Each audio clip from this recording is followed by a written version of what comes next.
Action. ও hello guys, আপনারা দেখতে পাচ্ছেন আমি আবারও লাইভে চলে এসেছি। নেক্সট ভিডিওতে বলেছিলাম যে ও ভাইরাল অর্পিতাদির বাড়ি আমি দেখাবো, তার ভাতারকে আমি দেখাবো, মাংরু তাকে।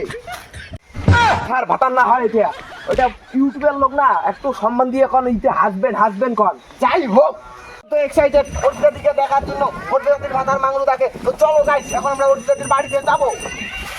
ফাইনালি গাইস, আমরা অর্পিতাদির বাড়ির সামনে চলে এসেছি। আজ থেকে 6 মিনিটের মধ্যে অর্পিতাদির বাড়ির ভিতরে চলে যাবো। দেখি গিয়ে অর্পিতাদির রিঅ্যাকশনটা কি রকম হয়, এটাই আজকে আমি তোমাদেরকে দেখাবো।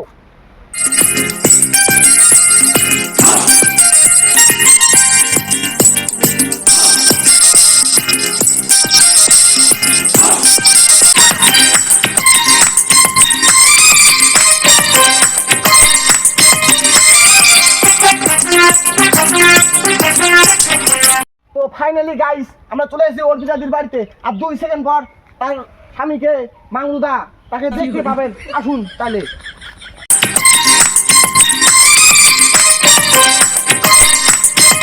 অর্পিতাদি বাড়িতে আছো?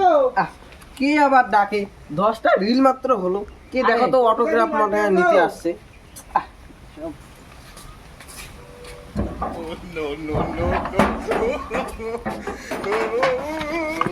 তো ফাইনালি গাইস, দেখতে পাচ্ছেন আমার সামনে মাংরুদা, তার বাইক ওইদিকে। ওখানে গিয়ে কিছু জিজ্ঞাসা করা যাক। আপনি এতক্ষণে কয়টা রিল বানাবেন? এই 10টার মতো। ভিডিও বানানো শেষ, নেক্সট ভিডিও কি ভেবেছেন?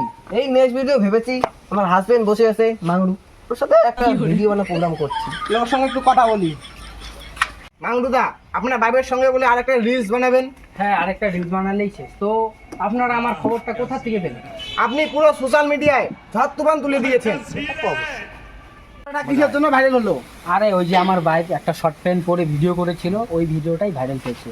আর বাদ বাকিটা আমি জানি না, আমার বাইকের কাছে শুনে নিন। যা, ঠিক আছে। তাহলে আপনি কিভাবে ভাইরাল করলেন? ওই যে তখন আমার একটা ফুল প্যান্ট ছিল, তো ওটাকেই কেটে শর্ট প্যান্ট বানিয়েছি, তাতে ভিডিওটা ভাইরাল হয়েছে। এখন আমরা আসতে পারেন। আমার হাজবেন্ড মাংরু ও বসে আছে, কখন থেকে ভিডিও করছি না। অর্পিতাদি আরেকটা কথা, আপনি দর্শককে দিলে কয়বার দেন? এই 12-13বার হবে। গাইস, আপনারা যেটা ভাবছেন সেটা না, ভিডিও ভিডিও এখানে সমাপ্ত হলো। নেক্সট ভিডিওতে দেখা হবে কে কোথায় ভাইরাল হয়। চলো এখন শেষ।